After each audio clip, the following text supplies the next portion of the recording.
Jeshi la polisi limekuwa ni rafiki mkubwa sana wa raia, hususan pale tunapokuwa tunapatwa machangamoto kwa kuishi nao kwa muda mrefu katika mambo yote ambayo yanatokea wananchi.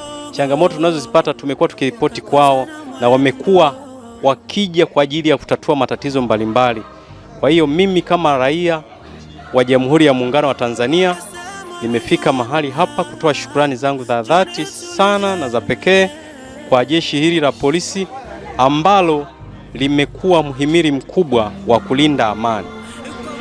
Mambo mawili ambayo ninaomba niwapatie jeshi la polisi ya kuwaasa na kuwaomba waendelee kulinda amani ya nchi hii kwa gharama yoyote ile, bila kuogopa, bila kupata tashwishi yoyote.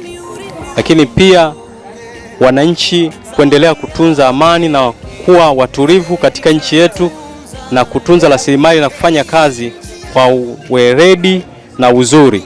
Na wale ambao hawako mahali hapa ninawakaribisha sana waweze kufika kwa ajili ya kujionea mambo mazuri ambayo jeshi la polisi limetuandalia kwa tarehe 28 mwezi wa 6 hadi tarehe 13 mwezi wa 7 mwaka 2026. Asante sana.